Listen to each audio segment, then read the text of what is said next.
Hello everyone, good morning to all of you. Welcome to logic Pathshala. आज के इस video में हम कवर करेंगे 31 जुलाई और 1 अगस्त के इम्पॉर्टेंट करंट अफेयर्स के क्वेश्चंस। तो आज गाइस हम 2 दिन का करंट अफेयर्स कवर करेंगे और काफ़ी सारे क्वेश्चंस को आज हम कवर करने वाली हैं और सभी क्वेश्चन आपके एग्ज़ाम पॉइंट ऑफ व्यू से काफ़ी ज़्यादा इम्पॉर्टेंट है। इस वीडियो का जो PDF है वो आप लोगों को मिलेगा टेलीग्राम ग्रुप से, लिंक आपको दिया गया है डिस्क्रिप्शन बॉक्स में। इसके अलावा फ्रेंड, जो मंथली करंट अफेयर्स की वीडियो है उसमें से एक पार्ट अपलोड हो गया है जिसमें हमने सभी इंटरनेशनल स्पोर्ट्स न्यूज़ को कवर कर लिया है। अगर आपने नहीं देखा हो तो आप लोग ज़रूर देखें। और भी जो मंथली करंट अफेयर्स की वीडियोस हैं वो आपको एक एक करके मिल जाएंगी ताकि आप जुलाई महीने के पूरे मंथ के करंट अफेयर्स को आसानी से वहाँ से रिवाइज कर सकते हैं। तो चलिए फ्रेंड्स, इस इम्पॉर्टेंट सेशन को शुरू करते हैं इम्पॉर्टेंट डे के साथ में। फर्स्ट डे हमारा कौन सा डे है? World day against trafficking in persons. ये दिन कब मनाया जाता है? ये दिन मनाया जाता है 30 जुलाई को। अब इस दिन और ये दिन ऑब्जर्व किया जाता है United Nations office on drugs and crime के द्वारा। इस दिन क्या होता है, देखिए, जो ह्यूमन ट्रैफिकिंग के विक्टिम्स होते हैं यानी जो मानव तस्करी जो पीड़ित होते हैं उनकी अधिकारों की रक्षा के तरीक़ों के बारे में जागरूकता बढ़ाई जाती है। अब हम थीम की अगर हम बात करते हैं तो थीम भी हमें ध्यान रखनी है, use and abuse of technology. ये रही इस बार की इसकी थीम। नेक्स्ट देखिए डेज कौन सा है? World ranger day. ये कब आता है? ये आता है 31 जुलाई को। वर्ल्ड रेंजर डे की बात करते हैं तो जो इंटरनेशनल रेंजर फेडरेशन है उसके द्वारा ये दिन एस्टेब्लिश किया गया है। इस दिन जो पार्क रेंजर्स होते हैं, पार्क रेंजर्स क्या होते हैं अभी हम बात करेंगे। तो पार्क रेंजर्स का जो कंट्रीब्यूशन होता है नेचर को प्रिजर्व, नेचर को संरक्षित करने में, उसी कंट्रीब्यूशन को सम्मान देने के लिए ये दिन मनाया जाता है। अगर हम रेंजर्स की बात करते हैं तो रेंजर एक ऐसा पर्सन होता है जिसको टास्क दिया जाता है कि जो पार्क्स होते हैं या जैसे और भी अदर नेचुरली प्रोटेक्टेड प्लेसेस होते हैं उनको मेंटेन करना, उनको गार्ड करना, यानी उनकी रखवाली का काम जो है उन्हें सौंपा जाता है। तो काफ़ी इम्पॉर्टेंट रोल होता है इनका नेचर को प्रिजर्व करने में। तो इसलिए इनके कंट्रीब्यूशन के लिए ही या इनको सम्मान देने के लिए ये दिवस मनाया जाता है। नेक्स्ट है कि 1 अगस्त। तो आज 1 अगस्त है। आज कौन सा डे होता है? National mountain climbing day. तो ये आता है आपका 1 अगस्त को। जो नेशनल माउंटेन क्लाइंबिंग डे है यानी राष्ट्रीय पर्वतारोहण दिवस है, ये सेलिब्रेट होता है 1 अगस्त to tribute Bobby Matthews and Josh Madigan. तो इन्हें श्रद्धांजलि देने के लिए 1 अगस्त को ये दिन मनाया जाता है। इन दोनों जो ये दोनों व्यक्ति हैं इन्होंने 2015 में न्यूयॉर्क स्टेट के एडिरोंडेक पर्वत की 46 जो हाई पीक्स हैं उनके ऊपर चढ़ाई करी थी और इसी दिन को या फिर इनको श्रद्धांजलि देने के लिए ही नेशनल माउंटेन क्लाइंबिंग डे मनाया जाता है। तो ये तो फ्रेंड्स हमारे हो गए सभी इम्पॉर्टेंट डेज़। अब चलिए हम लोग शुरू करते हैं अपने फर्स्ट क्वेश्चन से। पहला क्वेश्चन है, the president of which country will pay an official visit to India from 1 to 4 August. कौन से देश के राष्ट्रपति हैं जो कि 1 से 4 अगस्त तक भारत की आधिकारिक यात्रा करेंगे? सही आंसर है मालदीव्स। अब मालदीव्स में प्रेसिडेंट कौन है? ध्यान रखेंगे, इब्राहिम मोहम्मद सोले। ये इंडिया में विजिट पर आ रही हैं 4 दिन की, 1 से 4 अगस्त तक। यहाँ आके ये प्रेसिडेंट द्रौपदी मुर्मू से मिलेंगे और प्राइम मिनिस्टर मोदी जी के साथ में इनकी जो है वो बात रहेंगी। इसके अलावा he will be holding a discussion with an Indian business delegation, यानी भारतीय व्यापार प्रतिनिधिमंडल के साथ भी ये चर्चा करेंगी। अब यहाँ अगर हम द्रौपदी मुर्मू जी की बात करते हैं तो ये 15 नंबर की प्रेसिडेंट बनी है और ये पहली ट्राइबल वुमेन प्रेसिडेंट बनी है हमारी इंडिया की। बात करें फ्रेंड्स मालदीव की, तो भारत के पास की आप देख सकते हैं यहाँ पे इंडियन ओशन में है मालदीव। आइलैंड्स ही हैं छोटे छोटे। कैपिटल है मालदीव की माले। करेंसी है मालदीवियन रुफिया। प्रेसिडेंट कौन है? इब्राहिम मोहम्मद सोले। और यहाँ का नेशनल जो स्पोर्ट है वो है एसोसिएशन फुटबॉल। नेक्स्ट क्वेश्चन देखिए। अगला क्वेश्चन है, the Indian vegetable oil producers association and palm oil council of which country have sign an MOU to promote use of palm oil. तो इंडियन वेजिटेबल जो oil producer association है और इसके अलावा palm oil जो council है, किस country का पाम ऑयल काउंसिल बताना है ये है जिसके बीच में ये एग्रीमेंट साइन हुआ है, किस चीज़ को लेके, ताकि जो पाम ऑयल है यानी जो ताड़ का तेल है उसके यूज़ को प्रमोट किया जा सके। तो फ्रेंड्स करेक्ट आंसर हो जाएगा Malaysia is the right answer. तो मलेशिया के पाम ऑयल काउंसिल ने IVPA के साथ मिलकर ये MOU साइन किया है। इस MOU का मेन उद्देश्य ये है कि तो दोनों ऑर्गेनाइजेशन है ना, ये प्रमोट करेंगी use of palm oil. Simply बस हमें इतना ध्यान रखना है। नेक्स्ट क्वेश्चन देखिए, which country has launched gold coins to tackle the soaring inflation. किस देश ने बढ़ती मुद्रास्फीति से निपटने के लिए सोने के सिक्कों को लॉन्च किया है? राइट आंसर है जिम्बाब्वे। तो ये जो सोने के सिक्के आप देख रहे हैं इन्हें लॉन्च किसने किया है? जिम्बाब्वे ने किया है। और इन सिक्कों को नाम भी दिया है जो कि आपको याद रखना है, मोसी ओ तुन्या। तो मोसी और तुन्या जो है इन कॉइन को कहा जाता है, जो कि वहाँ की जो लोकल टोंगा लैंग्वेज है उसमें विक्टोरिया फॉल्स को ये रेफ़र करता है। ये कॉइन्स क्या करेंगे देखिए, the coins will have liquid asset status so that they could be easily converted to cash and locally and internationally tradable. यानी ये एक लिक्विड असेट स्टेटस की स्थिति होगी ताकि जो ये जाके इन कॉइन से क्या हो सकेगा कि जो कैश को इजीली कन्वर्ट किया जा सकेगा और जो लोकली है, जो इंटरनेशनली ट्रेडेबल है यानी व्यापार है, उस स्तर पर व्यापार किया जा सकेगा। तो अभी हाल ही में इन गोल्ड कॉइन्स को लॉन्च किया है जिम्बाब्वे ने। जिम्बाब्वे की कैपिटल है हरारे, करेंसी है US डॉलर। यहाँ पे प्रेसिडेंट है इमरसन मनांगावा। और एक और चीज़ ध्यान रखिएगा कि जो जिम्बाब्वे है उसको जाना जाता है ज्वेल ऑफ अफ्रीका के नाम से फॉर इट्स ग्रेट प्रॉस्पेरिटी। तो ज्वेल ऑफ अफ्रीका किसे कहा जाता है, ऐसा क्वेश्चन आपके एग्जाम में बन सकता है, तो हमें याद रखना है जिम्बाब्वे। नेक्स्ट क्वेश्चन है, which country has emerged as the top country with highest foreign direct investment inflows into India in fiscal year 2021-22। कौन सा देश भारत के सबसे अधिक FDI प्रवाह के साथ शीर्ष देश के रूप में उभरा है? तो फॉरेन डायरेक्ट इन्वेस्टमेंट में जो टॉप प्लेस पर कंट्री है वो कौन सी है? ध्यान रखिएगा सिंगापुर। टॉप 5 कंट्री की अगर हम बात करें तो फर्स्ट पे देखिए सिंगापुर, देन है US, Mauritius, Netherland and Switzerland. अगर हम स्टेट्स की बात करते हैं देखिए, तो जो हमारा फाइनेंशियल ईयर 21-22 है उसके लिए जो सबसे हाईएस्ट FDI प्राप्त करने वाला राज्य है उनमें से कौन कौन है? कर्नाटक और महाराष्ट्र। तो ये टॉप 2 स्टेट्स हैं जिनको हाईएस्ट FDI जो है रिसीव हुआ है। Next question, who inaugurated a conference on drug trafficking and national security. अभी हाल ही में देखिए मादक पदार्थों की तस्करी और राष्ट्रीय सुरक्षा पर एक सम्मेलन हुआ। इस सम्मेलन का उद्घाटन किसने किया है? सही आंसर है फ्रेंड्स अमित शाह जी। और अमित शाह के पास में कौन सी मिनिस्ट्री है? एक तो होम मिनिस्ट्री है और इसके अलावा इनके पास मिनिस्ट्री ऑफ कॉपरेशन यानी सहकारिता मंत्रालय भी है। तो इन्होंने अभी इस कॉन्फ्रेंस को इनॉग्रेट किया है। इस कॉन्फ्रेंस में over 30,000 kilogram of drugs will be burned and disposed of NCB teams in Delhi, Chennai, Guwahati and Kolkata. तो ये आप 4 सिटीज़ का नाम यहाँ देख रहे हैं। इन 4 सिटीज़ में जो नारकोटिक्स कंट्रोल ब्यूरो है उनकी टीम ने 30,000 किलोग्राम से भी ज़्यादा जो ड्रग्स होती हैं उनको बर्न किया है, उनको डिस्पोज।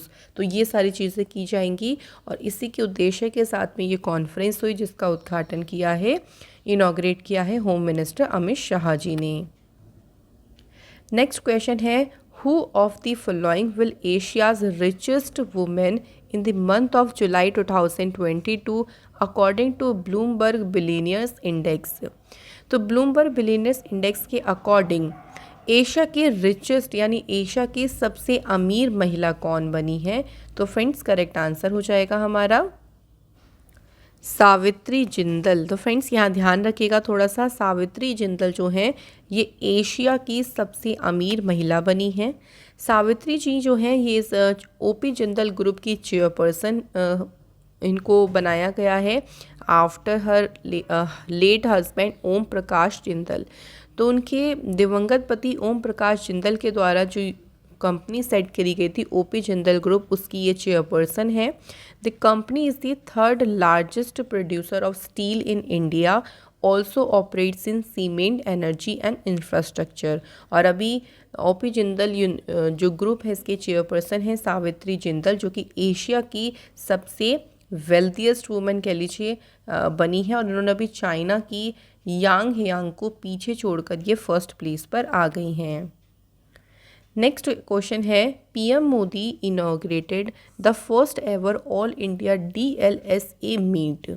यहाँ पे जो डी आया है ना शब्द, इसका हमें बताना है इसका क्या मतलब है। तो डी का मतलब होता है फ्रेंड डिस्ट्रिक्ट। तो देखा आपने क्वेश्चन थोड़ा सा डिफरेंट तरीके से मैंने रखा है ताकि आप लोग ये देख सकें कि एग्ज़ाम में ऐसे भी क्वेश्चन आपसे पूछ सकते हैं। क्वेश्चन ये भी बन सकता था कि जो पहली अखिल भारतीय DLSA मीट है इसका उद्घाटन किसने किया, तब आप आंसर करते प्राइम मिनिस्टर मोदी जी ने किया। तो इसलिए जो इम्पॉर्टेंट फुल फॉर्म्स होती हैं ना कुछ वर्ड्स की, वो ध्यान रखिएगा। DLSA का मतलब होता है all India district legal services authority. ये पहली बार एक तरीके की नेशनल लेवल मीट हुई है। इसको 31 जुलाई में ऑर्गेनाइज किया गया था नेशनल लीगल सर्विसेज अथॉरिटी के द्वारा। इस आयोजन में प्राइम मिनिस्टर ने right to free legal aid यानी मुफ्त कानूनी सहायता के अधिकार पर एक पोस्टल स्टैम्प जो है वो जारी किया है।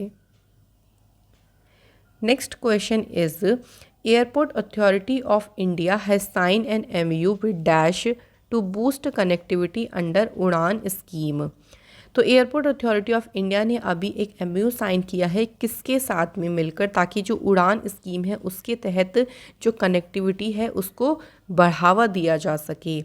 तो अंडमान निकोबार कमांड के साथ मिलकर एयरपोर्ट अथॉरिटी ऑफ इंडिया के बीच में ये MOU साइन हुआ है। अब इसमें देखो वही होगा कि जो उड़ान स्कीम है ना उसके तहत इंटर आइलैंड कनेक्टिविटी को बढ़ावा दिया जाएगा। इस MOU के तहत नेवल एयरफील्ड एट शिवपुर इन नॉर्थ अंडमान और जो कैंपवेल बे है उन सभी में सिविल ऑपरेशंस जो है वो यहाँ पे संचालन किए जाएंगे। Passenger flights will connect Port Blair directly to Diglipur and Campbell Bay. तो एक तरीके से कनेक्टिविटी को बढ़ावा देने के लिए ही ये जो MOU है वो एयरपोर्ट अथॉरिटी ऑफ इंडिया और अंडमान निकोबार जो कमांड है उनके बीच में साइन हुआ है। Next question is, which state government has sign an MOU with Telangana government to set up a financial institution for women in this state. तो कौन से राज्य की सरकार है फ्रेंड जिसने महिलाओं के लिए एक वित्तीय संस्थान स्थापित करने के लिए तेलंगाना सरकार के साथ समझौते ज्ञापन पर हस्ताक्षर करे हैं? राइट आंसर है राजस्थान। तो ये MOU किस किस के बीच में साइन हुआ है? राजस्थान और तेलंगाना के बीच में। तो राजस्थान ग्रामीण आजीविका विकास परिषद ने तेलंगाना सरकार के साथ मिलकर स्त्री निधि क्रेडिट कोऑपरेटिव फेडरेशन के साथ मिलकर एक समझौते ज्ञापन पर हस्ताक्षर करे हैं। ये जो एग्रीमेंट हुआ है इस एग्रीमेंट को साइन किया है टू सेटअप राजस्थान महिला निधि। तो राजस्थान महिला निधि को की स्थापना के लिए ही ये सेटअप किया गया। और राजस्थान महिला निधि है क्या? ये एक फाइनेंशियल इंस्टीट्यूशन है वुमेंस के लिए।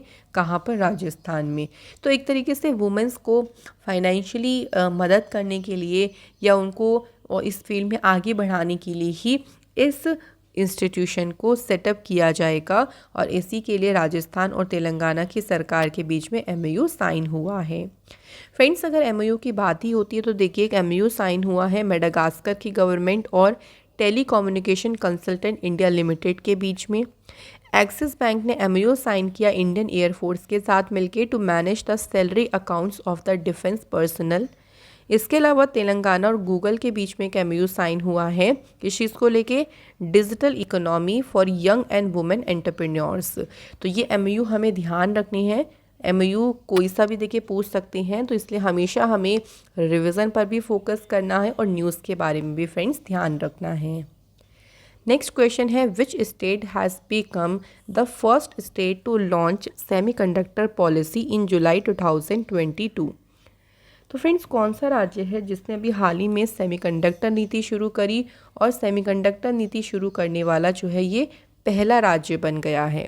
तो राइट आंसर हो जाएगा यहाँ पे फ्रेंड्स हमारा Gujarat is the correct answer.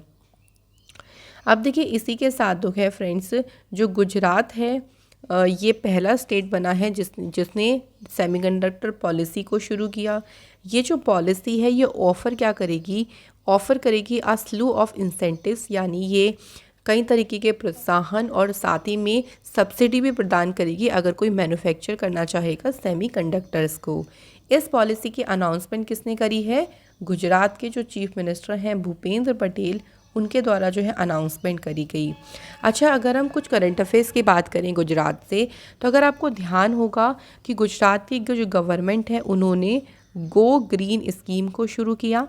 Gujarat की सरकार के द्वारा ही वतन प्रेम योजना को शुरू किया गया। इसके अलावा फ्रेंड्स जो बालिका पंचायत है, ये ध्यान रखिएगा, ये फर्स्ट बार ही हुआ है और जो कि गुजरात की सरकार ने ही इसको शुरू किया है। गुजरात की गवर्नमेंट ने जो ड्रैगन फ्रूट है इसका नाम चेंज करके क्या करा है, ये भी एग्ज़ाम के लिए इम्पॉर्टेंट है, तो कमलम जो है इसका नाम किया गया है। देन नेक्स्ट ध्यान रखेंगे कि गुजरात की सरकार ने लॉन्च किया है एग्रीकल्चर डाइवर्सिफिकेशन स्कीम को।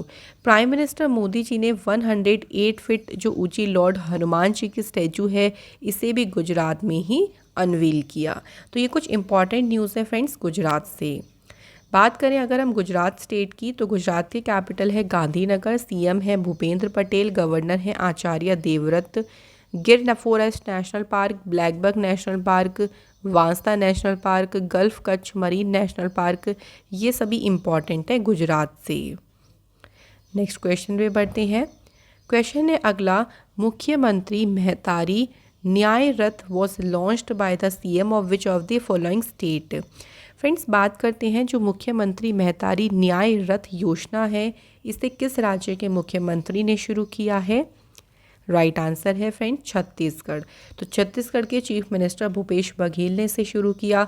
इसका उद्देश्य देखो ये है कि वुमेंस को उनके कॉन्स्टिट्यूशन राइट्स और जो उनके कानूनी अधिकार हैं उनके बारे में जागरूक करना।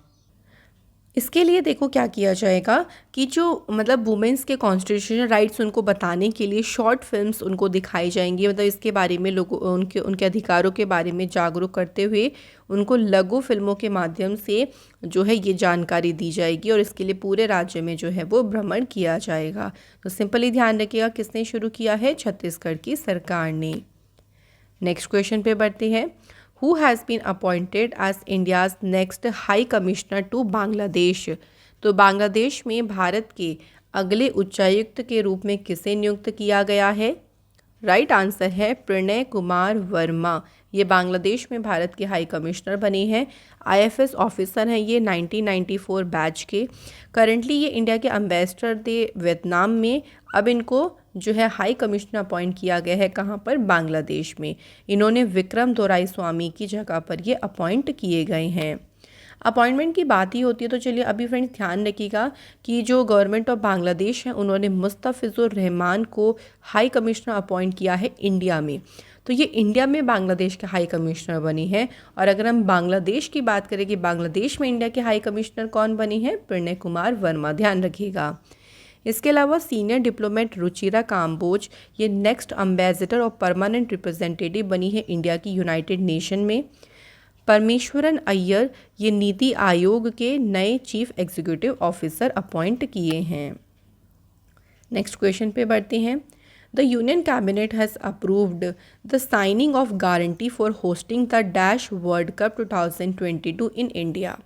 अभी केंद्रीय मंत्रिमंडल ने भारत में किस वर्ल्ड कप की मेजबानी की गारंटी पर हस्ताक्षर करने को मंजूरी दे दी है? तो ये वर्ल्ड कप कौन सा है? फीफा अंडर-17 वुमेंस वर्ल्ड कप। तो ये कहाँ पर होगा? ये इंडिया में ही होगा और इसकी होस्टिंग के लिए यूनियन कैबिनेट ने जो है इसकी मंजूरी दे दी है। 3 शहरों में ये पूरा टूर्नामेंट कराया जाएगा, भुवनेश्वर, गोवा और मुंबई। 11 अक्टूबर से 30 अक्टूबर तक फीफा अंडर-17 वुमेंस का वर्ल्ड कप चलेगा। It will be the 7th edition of this tournament. ध्यान रखिएगा ये कौन सा एडिशन रहेगा? 7th। और पहली बार होगा कि इंडिया जो है फीफा वुमेंस फुटबॉल टूर्नामेंट की मेजबानी करेगा। तो इम्पॉर्टेंट पॉइंट्स बनते हैं याद रखेंगे कौन सा टूर्नामेंट है। ऐसे भी बन सकता है कि फीफा अंडर-17 वुमेंस वर्ल्ड कप को कौन सी कंट्री होस्ट करेगी। सिंपल क्वेश्चन भी बन सकता है, तो आपका आंसर होगा इंडिया। फीफा की बात करते हैं तो फीफा देखिए फुटबॉल को एसोसिएट करती है, यानी फुटबॉल को रेगुलेट करने का काम करती है इंस्टीट्यूशन, ये जो ऑर्गेनाइजेशन है। और इसकी स्थापना 1904 में हुई। हेडक्वार्टर है इसका ज्यूरिख स्विट्ज़रलैंड में। नेक्स्ट क्वेश्चन है which of the following organization has partnered with IOA यानी Indian Olympic association to host the first ever India house at Paris Olympics 2024।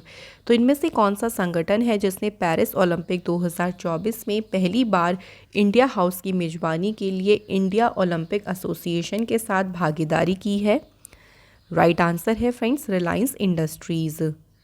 तो फ्रेंड्स यहाँ पे हमें ध्यान रखना है इस पार्टनरशिप के तहत जो रिलायंस इंडस्ट्री है और जो इंडियन ओलंपिक एसोसिएशन है, ये टुगेदर ये एक साथ मिलकर एस्टेब्लिश करेंगे पहली बार इंडिया हाउस। कहाँ पर? जो पेरिस ओलंपिक होगा 2024 में।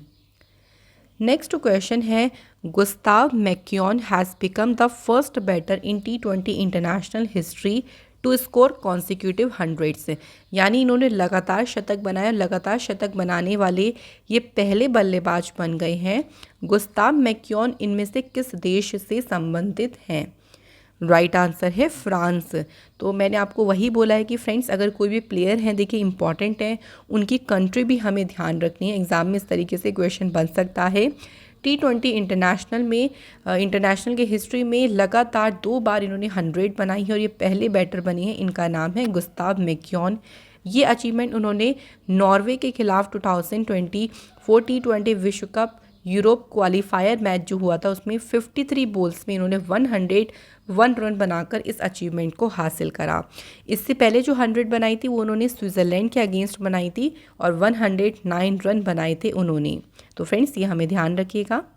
नेक्स्ट क्वेश्चन है इंपॉर्टेंट क्वेश्चन है Mirabai Chanu has won the first gold medal for India at Commonwealth games 2022। Mirabai Chanu participated in which of the following category. तो मैंने क्वेश्चन थोड़ा डिफरेंट तरीके से पुट किया है। देखो क्वेश्चन ये बन सकता था कि कॉमनवेल्थ गेम्स का जो पहला गोल्ड मेडल है वो किसने जीता है भारत के लिए, तब आपका आंसर होता मीराबाई चानू जी ने जीता है। लेकिन क्वेश्चन में क्या पूछा, किस कैटेगरी में इन्होंने भाग लिया, तो 49 kg वुमेंस कैटेगरी में इन्होंने भाग लिया। तो इन्होंने पहला गोल्ड मेडल जीता है कॉमनवेल्थ गेम्स में, जो कि कहाँ पे हो रही हैं, बर्मिंघम में हो रही हैं। इन्होंने जो है लिफ्ट किया total of 201 kilograms in the snatch and clean and jerk category. इसके अलावा इंडिया की ध्यान रखेंगे विद्या रानी सोरोखेमम ने महिलाओं की 55 kg वेट लिफ्टिंग कैटेगरी में क्या जीता है, सिल्वर मेडल जीता है। ये भी फ्रेंड्स ध्यान रखिएगा। नेक्स्ट क्वेश्चन है हमारा the Asia cup 2022 has been shifted to dash due to political and economic crisis in Sri Lanka. आप सभी को पता है कि श्रीलंका में पॉलिटिकल इकोनॉमिक क्राइसिस चल रहा है, उसी के कारण जो एशिया कप है ये शिफ्ट कर दिया। पहले होने वाला था श्रीलंका में, लेकिन अब ये कहाँ पर होगा, यूनाइटेड अरब एमिरेट्स में इसका आयोजन किया जाएगा। इस बार एशिया कप का ये 15वां एडिशन रहेगा, जो कि 27 सितंबर से लेके 11 सितंबर तक जो है इसको खेला जाएगा। टोटल 6 टीम जो है इस टूर्नामेंट में पार्टिसिपेट करेंगी।